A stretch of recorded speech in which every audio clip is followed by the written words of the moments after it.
Okay, so let's get right into it. Today, we're going to talk about a habit that so many of us have, and we might not even realize how deep it goes. I'm talking about over-apologizing. We're going to explore the real psychological reasons behind saying I'm sorry for, well, pretty much everything.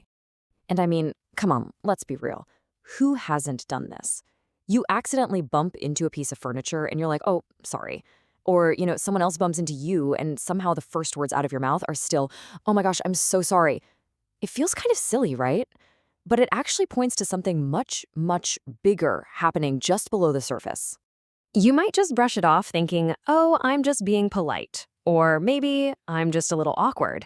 But from a psychological standpoint, it's really not that simple. This isn't just about manners. It's a learned behavior and has some very specific and, honestly, surprising roots. And here it is, the main idea we're going to unpack. Chronic over-apologizing is almost always a self-protective mechanism. It's a response that your brain developed over time, not because you're constantly messing up, but to shield you from what it thinks is a threat. So let's break down what that actually means. So the first big piece of the puzzle is all about avoiding conflict. For some of us, our past experiences taught us a really powerful lesson that disagreements or arguments or even just having a different opinion, well, it just wasn't safe. Yeah, and I think this chart really reframes the whole thing perfectly. On the surface, when you apologize, it looks like you're admitting fault. It can even look like a lack of confidence. But what's really going on? It's emotional self-protection. You're not actually saying, I was wrong. What you're subconsciously saying is, please don't be mad at me. It becomes the shield that you just automatically deploy to neutralize any potential anger before it can even get going. And this leads us right into this key concept, hypervigilance. I mean, think about it.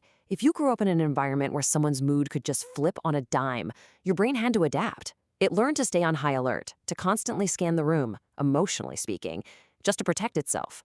You basically became an expert at sensing danger before it happened. And this is exactly how it works. When you're hypervigilant, you pick up on things most people would totally miss. A tiny change in someone's tone of voice, a subtle shift in their posture. And your brain, because it's wired for that self-protection, immediately fast forwards and expects a problem. So what does it do? It jumps in with an apology. It's this automatic gut instinct to try and fix the emotional vibe in the room before it can turn into a real problem for you. So you can see how this all connects. The habit isn't just about dodging a fight. It's also about feeling like you have to actively manage how everyone else is feeling. Exactly. If your brain learned early on that people around me being happy equals I am safe, then that creates this incredibly powerful and heavy connection. It means their mood is now your responsibility.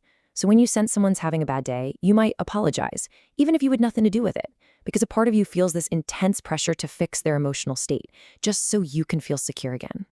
It's probably one of the most common phrases we use, right? I'm sorry. But for someone who over-apologizes, these two little words are often hiding a much deeper, way more vulnerable question. And this is the real heart of it. The apology is actually a bid for reassurance. It's a way of checking the connection, of making sure the relationship is stable, especially if you have a deep-seated fear of being abandoned or seen as, replaceable. You're not just saying sorry, you're desperately asking, please just tell me that we're okay. Okay, so where does this automatic, almost knee-jerk reaction even come from? Well, it's often a direct result of past conditioning, where our brains learned a very specific set of rules just to survive emotionally. Let's walk through how this gets wired into our brains.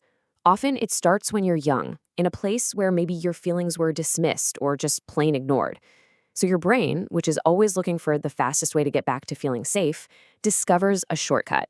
And it's a powerful one. If you just take the blame, the tension just stops. The argument ends. It works.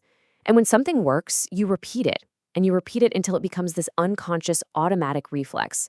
The tricky part is that your brain is still operating on these old rules, even when you're in a totally new and safe situation. So now that we kind of get the why behind all of this, I want to finish up by looking at this whole behavior in a new light.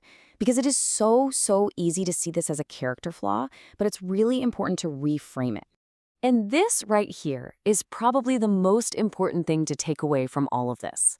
Your tendency to say sorry all the time is not a sign that you're weak. It is a testament to your empathy, to your incredible, fine-tuned ability to sense what other people are feeling. It's a survival tactic. Yes, it's absolutely exhausting, but it came from a place of your brain just trying to protect you. So, just understanding this pattern, seeing it not as something wrong with you, but as a learned response that helped you survive, that's a huge, huge first step. And the questions I'll leave you with is, now that you have this understanding, what's your next step?